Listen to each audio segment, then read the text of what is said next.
you've got the hat, and I'll put it on the hat as well. I There we go.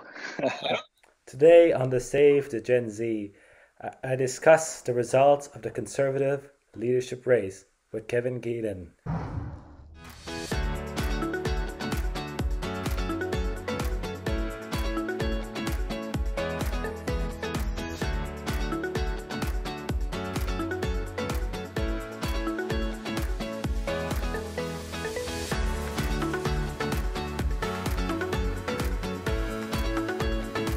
Hi, and welcome to the show. What a night it was. The conservative leadership race results finally have been announced. And what a stunning upset.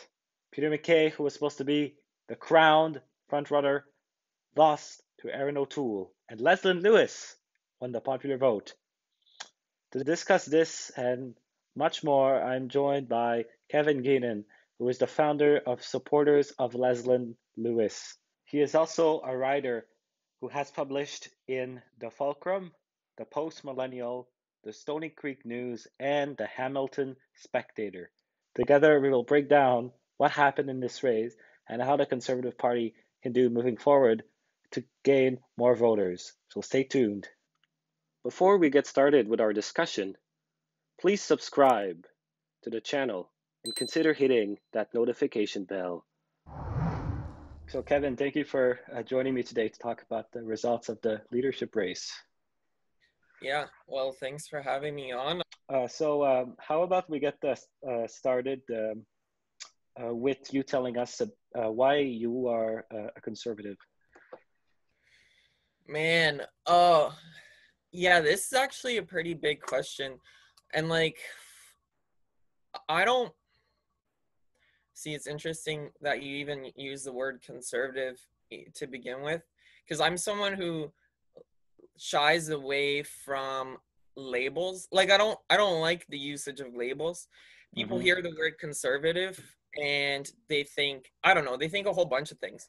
I think our political discourse would be much better off if we didn't use labels. Like even the label social conservative, right? Mm-hmm. You know, Leslyn Lewis, to talk about the leadership right away, she branded herself as a social conservative, and she didn't, you know, she accepted that label, and she also accepted the label that she was pro-life. She even used it in her platform, you know, pro-life, no hidden agenda.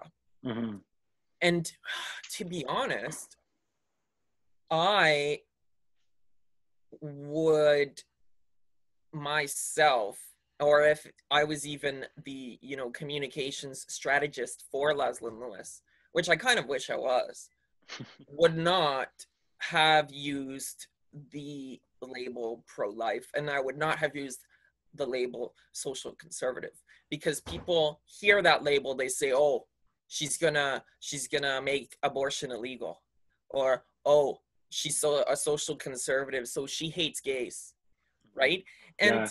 And you know, people throw all kinds of labels around, the left and the right. You know, I'm being completely serious. The right throws labels around as So was well. usually socialist, communist, Yeah, socialist, communist, snowflake, I don't know whatever you want. SJW.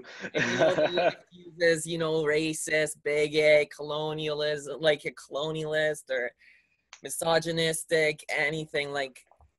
And these labels, I hate these labels. I hate these labels. And you know, if we're talking about what contributes to hate and division in the political sphere today, and let's focus specifically on Canada, because I try to shy away from commenting on the United States because it's just so much more complicated and yeah, there's just so much more to talk about. But we're Canadian, so let's focus on Canada.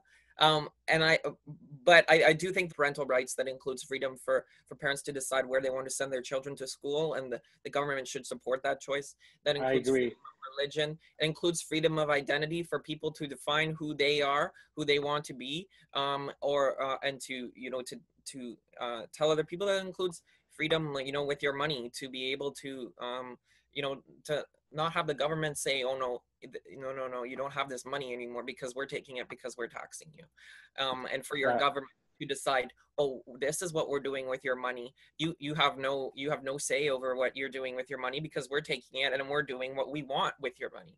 And so things like that. I think a big focus is freedom and strengthening families for me.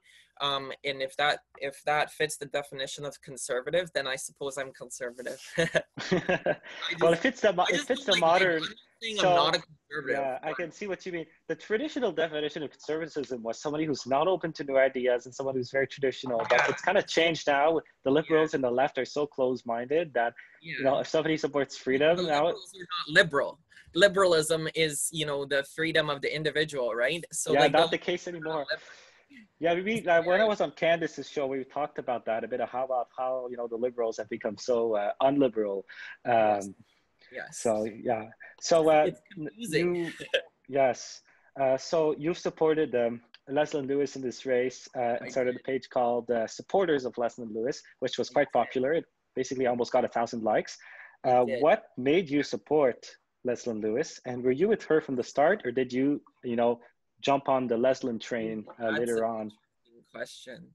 Yeah, so I will say, yes, we have over 900 likes for sure. We reached over 120,000 people for sure, maybe 150,000. I haven't looked at the That's insights yet. awesome. Yeah, we've reached a lot of people, and I started it just I think on like July 12th. And really what I saw was just kind of for me, I found, or I thought, there's room for improvement with Leslyn Lewis's social media strategy. I Um, agree. That's why I made yeah, my video. and I wanted to help in whatever way I could. And I think I mostly supported Leslyn because of how principled she is, and because of Mhm. the way she talks, the way she explains herself. It makes sense, the way she talks about her no hidden agenda plan, which she calls her pro-life plan. The way she talked about that, the way she talks about her talking point, the majority of Canadians agree that a unborn child should not like an unborn child's life should not be terminated on the sole basis that it's a girl. Mhm. And that talking point, that was a good talking point. It was a Uh, really good one. Yeah, it was I a really agree. good one. And it was one that she, I think, should have She would use the word fetus because I think that actually kind of yeah, like I think related more. yeah, So she she might would have, always say that no hidden agenda, the yeah, sex selective abortion, coercive abortion, and to make it makes sense. No one yeah. believes that a woman should be And forced again, into an that's abortion. why I disagree with her calling it a pro-life no hidden agenda, because people hear pro-life and they hear, oh, you're gonna make abortion illegal, right? But that's not even like her policies were. It was about ending sex selective abortion. So yeah, maybe that's like a pro-life policy. I don't know. Like, what do we define pro-life as? I don't know. I just as if I was her communications person, I just wouldn't have had called it pro-life, because I think that No. gives people the opportunity to say, "Oh my gosh, she's pro-life. She's gonna make abortion illegal." And then people are lazy. They don't look into it more. They just believe this label, and that's a label that actually she was bringing on herself by embracing it and using it herself. So Yeah. we can talk about communications policy all day, but yeah, and I mean, ultimately, I wasn't her, communication strategist, and I mean, that's You fine. did it anyways. Well, I mean, well, I did what I could. I did what I could on social media because I did want to see her win, and actually, I was kind of unsure of her policies myself, mostly because the way she released her policy, she had a platform, or not a, I don't even know. She had a policy web page online, but a lot of her announcements, a lot of her policies, a lot of her main talking points actually came in newsletters that were, or Facebook notes that were In released. interviews, like I asked her, would you be open to raising the marijuana age to 25? She said yes, but it never went to any newsletter or things. And I asked her too, would you be willing to regulate maybe the porn industry?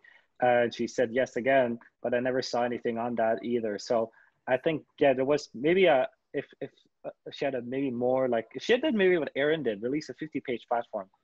I'm Yeah. surprised she didn't do that because she has so many good, well thought ideas that if she had did that, I think it could have Well, really yeah, helped her. I mean, sometimes, sometimes campaigns decide not to release one. There's benefits to that, and there's also disadvantages to that, because some people said, to Aaron when he released his, oh, how come this thing that I care about, how come it's not in your policy guide? You forgot about this policy. How You come it's forgot not? about free speech. Yeah, so people took that to mean, oh, he doesn't care about, say, free speech is I think, well, he didn't talk about Bill C-16 or Bill C-8 in his platform. So people will look at his platform and say, oh, well, I guess he supports Bill C-16 and he supports Bill C-8 unamended, because we had this conversation, supports Bill C-8 unamended, right? Because if he supported amendments to Bill C-8 like Leslyn did, Well, he the, actually does. He talked about it in the BC he debate. did He talk doesn't about like it. Didn't he talk about it in leaked Zoom calls though? in leaked Like, Zoom calls. Yeah, yes. I was like, that was a controversy, but then he brought it oh, up yeah. because Derek Sloan, who actually, in my view, didn't was opposed it completely, He, but he Derek. opposes Bill So C-8 completely. yeah, so because Derek Sloan asked Aaron O'Toole to condemn Bill C-8 as a whole, and on the BC debate, and basically O'Toole said that he's against conversion therapy, but he doesn't like. He's uncomfortable with the definitions of C8. Okay, I didn't watch that in full. I I had to. apologize. I was writing an article about it the next morning. But yeah, actually, also, it was mostly just the fact that she seems so principled, and I think actually what made me want to support her most is just the way she ran her campaign. She didn't, for as far as I know, or at least she very, very, very, very limited, or very small amount of times, or in very mild ways, attacked opponents, or not at all. Very, like, pretty much she didn't attack anybody. She did mention Trudeau a few times, but in general, she Yeah, wasn't obsessed with Trudeau that in the way that I think Aaron O'Toole was. He made a lot of posts about Trudeau, and he kept going Trudeau, Trudeau, and Trudeau. McKay too. Like he was on my show, and He he would did often too. he would up. I'm talking about O'Toole. He was saying he came on my show, and he was like, Peter McKay won't do that, but I will. He did out of it. He has to be careful during the election because Andrew Scheer, his Yeah. whole campaign was like, vote for me. I'm not Justin Trudeau, and that never works. You can Oh. never run against someone else. No, So I I think was very disappointed in Sheer, actually, in the so was messaging I. and everything. Like, as That's why someone when he lost, I was like, okay, you gotta go. Like you gotta go. I don't know. I was Yeah, very but keen on making sure he was out, so I was very pleased when when he left. I think he's a great guy for sure. I agree with that. But I don't know. I think honestly, there's just a problem with the Conservative Party as a whole in terms of messaging. Especially now, maybe it always existed, I don't know, but especially in the Trudeau era, I think conservative MPs, conservative politicians across the country, and conservative, members, or people who call themselves conservative, or people who vote conservative but don't call themselves conservative, like me. I think, everybody is so focused on Trudeau all the time, and everybody just talks about Trudeau and how they hate him or how they don't like him. And it's like, well, okay, well, we know you don't like Trudeau. I did support Aaron O'Toole, in a way. Like, yeah, I was, I don't remember how that exact timeline lined up, or when I kind of switched over to to Leslyn. I always liked what Leslyn stood for, but I don't think I Hmm. thought she had a chance. I Me did too. not. I did At not really. first, I was McKay. So at first, I was like Team McKay. I did not What really know happened who with me is I became turned off by McKay. So I went from McKay to undecided, you went from and McKay. You supported McKay. I Sorry. have a pic.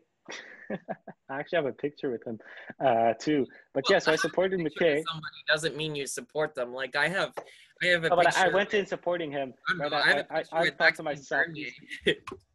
Maxime Bernier. I mean, I think the biggest problem with O'Toole is, you know, he's pretty much a party insider, right? I mean, he's been in the party. Hasn't he been? I think he's been elected since like 2004. His dad was a member of provincial. 2012. 2012. Well, O'Toole's not a career politician. That's what I like about him. He was a Yeah, I don't military, then he know. was a Okay. lawyer, and then he was a. So his I like political background is perfect. McKay was in. I wasn't even born when McKay was first elected, and Yeah, that's he true. I was. don't know where I got 2004 from. I He think yeah. founded the Conservative Party the year I was born. Like that's just how old McKay's been long. McKay's been in Yeah. politics for, and I just have trouble imagining voting for a guy who was a politician when I was See, a baby. well, I don't have a problem. No, I don't have a problem with that. Like, I think someone can still be a great leader even if they've been in the party for a long time. Like that Unless doesn't, they're Peter McKay. you know, that doesn't necessarily mean they're a bad leader, right? But I think the problem is that they're not really bringing anything fresh to the table. You know, their leaderships weren't very inspiring. Um, you know, it's just more of the same old stuff, you know, the same old Trudeau bashing stuff, the same old, yeah, you know, this is our policy on this, yeah, whatever. Like, and they're not even able to really communicate their policies the best. You know, Peter McKay, you know, he had an embarrassingly bad performance. He started this campaign strong, polling, you know, in the high 60s. Media pundits and political experts were all saying that this was Peter's race to lose. He also had most caucus endorsements, uh, but he failed. So, in your view, why did Peter McKay miss the breakaway on an empty net? And was there a stinking albatross that hung around his neck? Oh, that's a pretty loaded question, and it's a pretty um I don't know. It obviously points to something specifically, right? I think, well, yeah, I mean, like Peter McKay just totally, he's like, he said a number of things. He's like, oh, social conservatives have to park their issues. Um, and he, at the beginning, said he was going to whip, you know, members of his cabinet Yeah. on, you know, on conscience issues, which is crazy because that actually goes against the Conservative Party policy. You know, Yeah. the members have voted Well, that's actually a debatable one policy because or whatever they it's call it. somewhat debatable because it says a conservative government will not support legislation. So in some ways you could consider the government being the cabinet, but yes, I don't agree that people should be whipped. Like if I was a member of cabinet and there was an abortion bill, I would Oh no, vote with my conscience. I was talking about the policy that specifically says that the Conservative Party will allow free votes. There's a Yeah, it specific does have policy. free votes, but there's also, you could argue that there's another policy that says a conservative government won't support, like if there was an abortion ban bill, for example, the government will not be able, like it's against the constitution to vote for that. So you could consider the government being the cabinet. Well, I don't even know. I don't think that's even what like McKay was referring to because nobody was even no one was even bringing up that policy. Like we're talking about we're talking about sex selective abortion right now, for example. Like is he saying he would like not support that? Like I don't even know. Honestly, I don't even know what his stances are on these things because he really didn't even explain himself because he didn't even Yeah, he want to get didn't. issues at all because he wanted to be seen as this person who totally believes that, you know, the abortion debate, it doesn't even exist because it shouldn't exist in this country. And or that, well, here's the liberal thing is that anything that has to do with abortion is, an attempt by, anti-choicers to restrict women's rights. I don't know how people can say that when there's literally sex selective abortion is legal in this country. And it's happening too. It is happening too. The CBC literally, the CBC wrote articles about it. There's literally articles about it and investigations into it by mainstream media organizations. This isn't a story that, it's not a made-up issue, not at all. It's not a story, that broke on some far-right media organization's news site and that has extreme credibility issues with it. This is something that happens. I believe they specifically reference areas in BC where there's a very high population of South Asians, where this practice is very common, and where there is, a real there are stats that are very concerning, where there are way more boys as the firstborn than girls, and that's literally because there are people who are getting abortions because they don't want their firstborn to be a girl. That's wrong. Not only that, but Canada, there's zero laws at all. Vote against the he won't support this ban on sex selective abortion because liberal right. I think I really think the same thing goes for Peter MacKay. Anything at all that has the word abortion in it is you don't touch it, because I don't know. But even I had Cantin-Nantel on this show who wrote the Sex Selective Abortion Act, and she was saying that a lot of people are.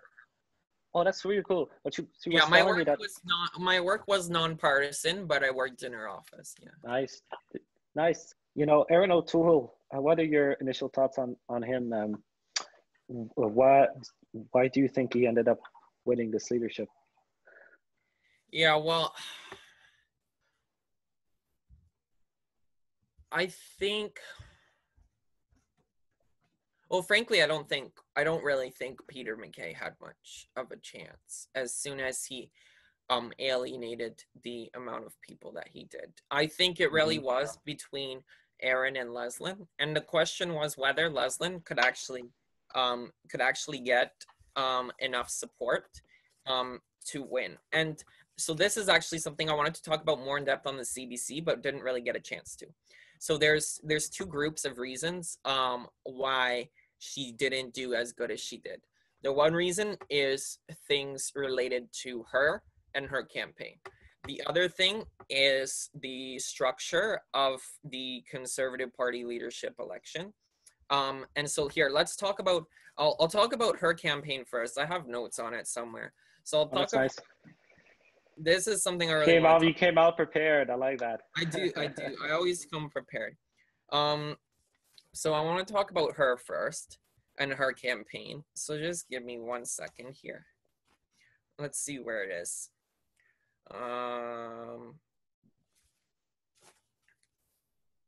Okay, here we go. Leslyn. So like I mentioned before, her social media game, it was subpar. She didn't really have graphics. She released a lot of just emails. Long, it was always the same picture for everything. Yeah. And anyway, okay, so we'll talk about why did Erin O'Toole win? Basically, I think because Leslyn, I think, was not ready or didn't have the proper communications plan. I will also mention some of her literature had literal spelling mistakes, grammar mistakes. Leslyn? Yeah, some of the things that were received in the mail. That's surprising.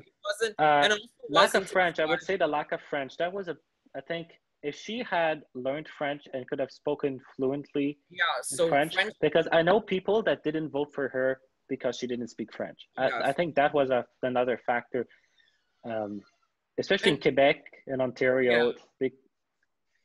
I think it's a little, French is important, but I think if we make French a prerequisite for becoming the leader of our party, then that excludes a good deal of great leaders, I think. Well, I think as someone who's Quebecer, I think it's important to speak two languages. it is important, but do you like The Prime some Minister needs to some relate to all Canadians. There's two some official Quebecers languages in this country, some Quebecers right? can't speak English, right? Yes, but when you're the leader, you're supposed to be the leader of everybody, including the French-speaking Well, people. I think those Quebecers, there's still good leaders who don't speak English too, but I don't know. So you'd be Like, fine with a Prime Minister that only spoke French then, I'm guessing? yeah, imagine that. I don't know. I mean, Be- yeah, be- I think yeah, I'd vote for a prime minister who only spoke French, I think, if they had, the right policies and everything. Yeah. Yeah, Well, I I'd do guess what that. happened with me with Lewis, I was just too impressed with her to change my mind. When I heard her French, I was very like disappointed at first, but Yeah. after a couple of days, I was like, but there's no one else I can support. Peter MacKay, no way. Aaron O'Toole, like, I was very disappointed after his French debate performance. And then Derek Sloan's just, another story. Well, So I don't think she should have called herself a social conservative because I don't think she was clear on where she stood, in regards to something like freedom of identity and in regards to, same-sex marriage.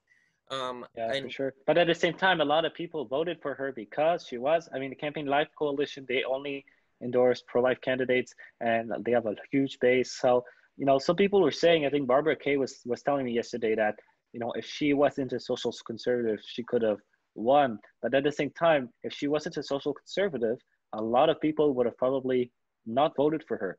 she could have So still had the same policies, but I have a problem with the branding. She shouldn't have called herself a social conservative because what does that mean?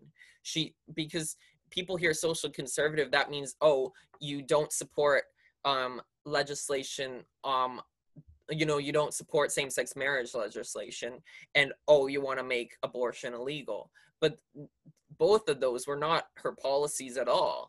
and But most social conservatives don't think like that anymore. But Too.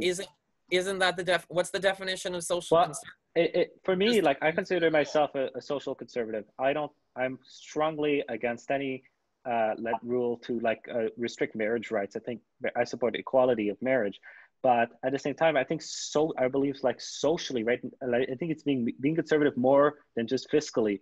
I believe in like a traditional values. I still believe in the importance of a nuclear family, the importance of life, the importance of tradition. We are Canadian, our Canadian tradition. So for me, that's why I consider myself socially conservative. I don't support taking away people's rights, but at the same time, I prefer to focus policy on policy from policy to policy. And I think that's what Leslyn should have done too.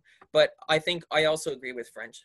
She didn't have someone who could get her policies out in French. I think it's more important to be able to get your policies out. Yeah, I'm with you.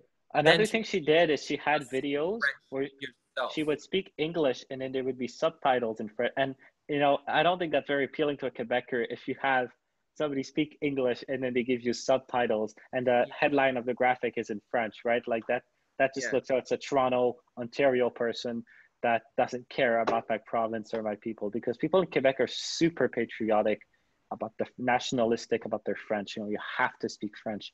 Yeah. And for them, it's an insult. Quebec was where Leslyn lost.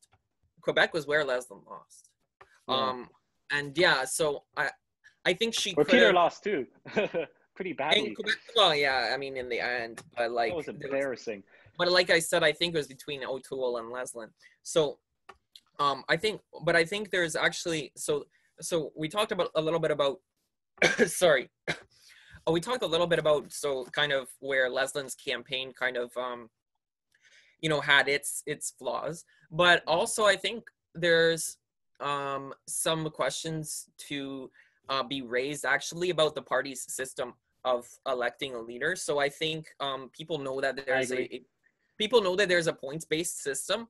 And I think, the argument for the points-based system is that it takes into account regional differences, right? Yes. But I think there's still a way we can take into account regional differences without having every riding have the same amount of points. So here, bear with me here. I'm just going to explain Well, a yeah, little. explain to me your proposal. How would Yeah, you I have a change little bit it? proposal, but also I'm going to make it clear that this is something that I just think we should have a conversation about. I'm not going to be the one to bring it forward because, you know, I don't know, maybe in the future I will be running for the leadership. I don't want to have a hand in forming the leadership, leadership vote structure and then run myself and everyone be like, oh, You you still got a like, couple. You still have a few years. I think you'll be yeah, fine. I don't know. We'll see. But you But gotta anyway, learn French. I won't vote for you you gotta learn if you don't French. learn French. That's You'll the have to, only condition. you have to teach me. Uh, um, I talked about this on CBC. Once Derek Sloan was knocked off in the second round, right? Leslyn Lewis had more votes. He won the popular vote. He Yeah, that won, was incredible. she won a popular vote in the second round between her, McKay, and O'Toole. She had 60,316 votes. That was more than O'Toole, who had around 57,000, and McKay, who had around 54,000. So she had 60,316. Yeah, but of course, the party uses points-based system, where each riding is treated the same, given the same amount of points. And that really is the reason why Leslyn lost, or at the very least, wasn't in second place, of course, because we don't know really how it would have ended up. Like, we know she would have been in first place after Derek was knocked out, but we don't really know where McKay's votes would have gone if he was knocked off, whatever. Anyways, so I think this is just something that should be looked at. Like, I don't think that the point system as it is structured is the best system, you know, because it means that, you know, it means that, you know, a riding in Quebec with 50 members has the same amount, or has with 50 members, sorry, like people who are voting in that riding, their vote means more than than people who are voting in a rural Alberta riding that has like 2,000 members. And this is actually you know, there were a bunch of ridings, particularly in Quebec and Eastern There's on like 30 members in like one riding, and then in Alberta you got actually, thousands of people. I think the least was 55. It was I wrote it down. It was correct me with my pronunciation here, but Bécancour Nicolette Sorel. Bécancour Nicolette Sorel. There you go. That riding had 55 people voting in it. But there were at least 20 other ridings. There are at least 20 other ridings in Quebec. Last time in Nunavut, last election, there was 10 people. In Eastern Canada and Quebec, there's at least 20 other ridings that have under 100 people voting in them. And I just think that the points-based system that has, you know, every single electoral district with the same amount of points, I think that's a little bit flawed. But of course, you know, when Leslyn, Aaron, Peter, and Derek put their names forward, they knew that this was the system. So Yeah. the vote was still fair. It's obviously fair. We have this system. No system's perfect. Everyone who was involved knew the system. They knew the system. They should have, you know, strategically, you know, figured things out, and whoever had the best strategy would win, obviously. But I agree. Anyways, I just think it should be changed, because, you know, the fact that there's this very like there's this very big difference between like the popular vote and the points-based system. I think we should still have a points-based system, but each province should have should basically the result. Different number based on the amount of members. It'd be a bit more like the electoral college, where like some states have more people, have more, because that would make sense, right? You need to find like a middle ground. You can't have Alberta choosing the leader, but at the same time, you can't have Quebec choosing the leader. Right? It would still be a points-based system, but so Quebec would still have the same amount of points, but it wouldn't be riding by riding. So it would be, okay, what is Quebec vote as a whole? And then the percentage is based on that. That's how I think the points should be used, is province by province. So still every province would have the same amount of input, but it wouldn't be riding by riding, which like it's just weird. it's kind of a weird way of running things. One of the other problems with the system that the Conservative Party uses is the membership buying deadline, or the cutoff takes place before any debates have taken place. Yeah, And that was an issue. this was something I Because think last time it was different. I think Marilyn Gladue brought this up. I'm pretty sure. That because she wasn't able to get enough money or to get enough um, um, Yeah, she didn't raise enough money by the I first think deadline. it was either money or the nomination or both. I'm not sure. No, But it was all about the money. She was didn't it the raise money? enough to become, because you needed to raise $300,000, and Yeah. she Did she raised, have I enough think, signatures? 94,000. Did she have enough signatures? I don't I know. mean, it's 3,000 signatures isn't as hard to get as Regardless, but the $300,000. same thing is the same.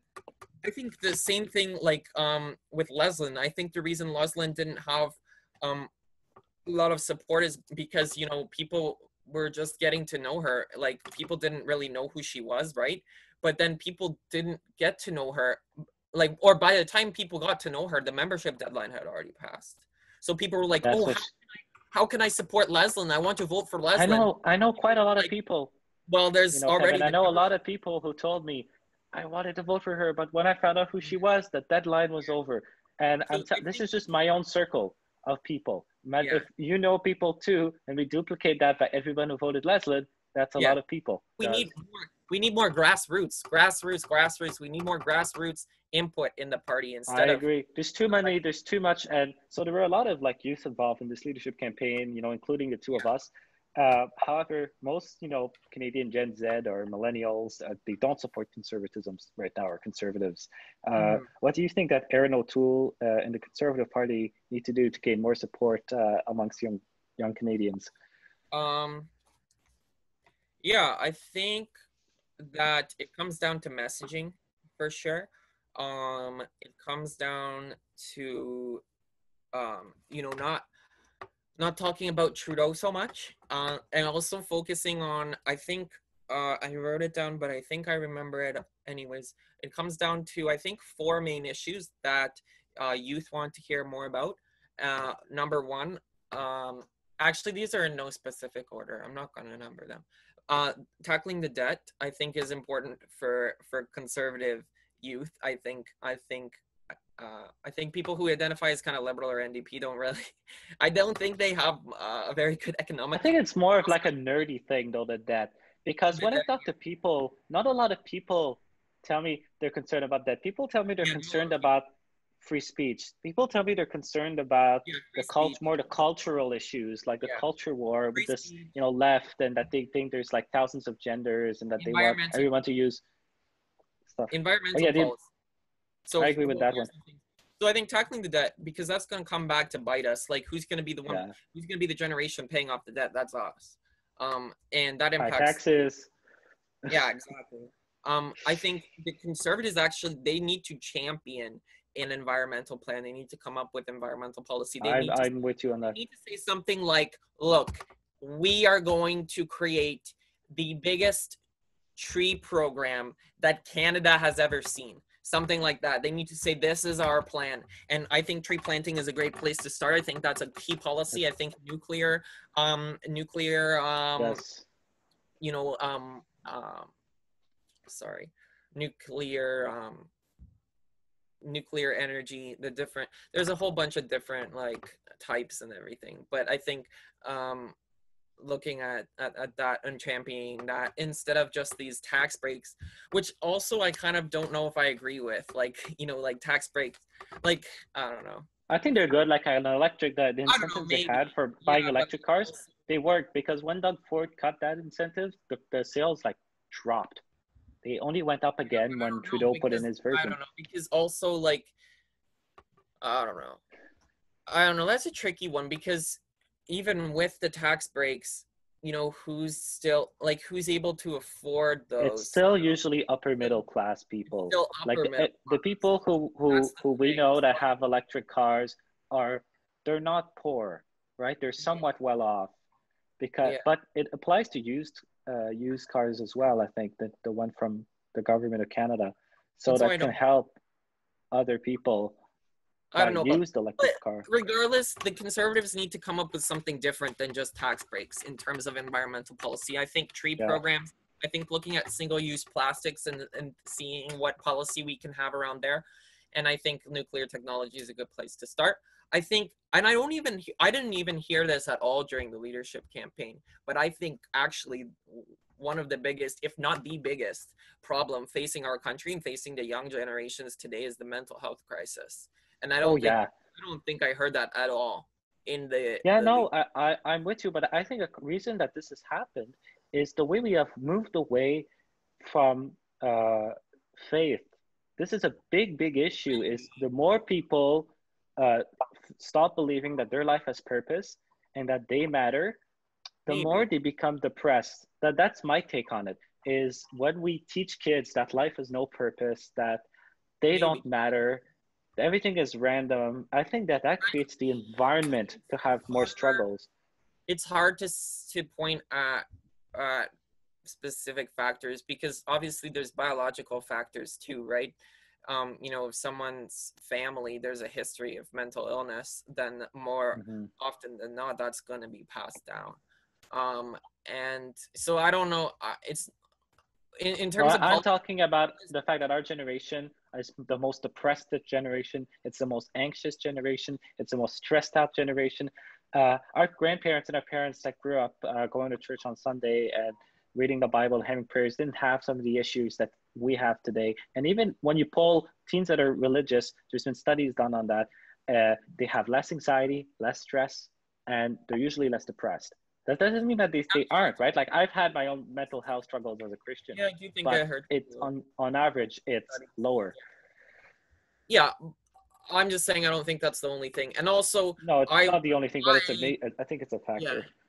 I mean, for the purposes of this conversation, I would definitely want to talk, like, I want to talk about politics more as well, right? So if we're talking about policies and we're talking about politics, I don't think I heard that mentioned at all during the leadership. And if we're talking about O'Toole too, O'Toole needs to come up with a legitimate plan to tackle the mental health crisis. I definitely think that a conversation about how we address mental health crisis is definitely needed. I agree. Huge. Mental health crisis is huge, and I didn't hear anyone talk about that at all. No, not even. But I mean, most of it, it's not. It has to be talked about. And I believe in this. It might sound socialist, but I believe in universal therapy access. The other thing is talk about how you're going to help young families, how you're going to help, women in crisis pregnancy scenarios. That's why I think Leslyn's policy about funding or increasing funding to pregnancy care centers, I really like that actually. I think pregnancy care centers are great. They're great. All these organizations. I think the one that Abby Johnson runs and so forth. We tell women you don't have to choose abortion. You can choose to have your baby. We'll take care of you, or we'll take care of the baby. That's wonderful. I think we need to support that, not demonize it. Yeah. I think that's a good thing. I think the more options that there are, I think I saw a stat somewhere, literally the 73% of abortions take place because people say they can't afford the child, or they can't afford. Nobody should be left in this situation. That's not a choice anymore. And this concludes our discussion on the conservative leadership race. I hope that you enjoyed it. And if you did, make sure to like the video and subscribe if you haven't already. To learn more about Kevin, check out the link in the description to his Facebook page. Thank you and God bless.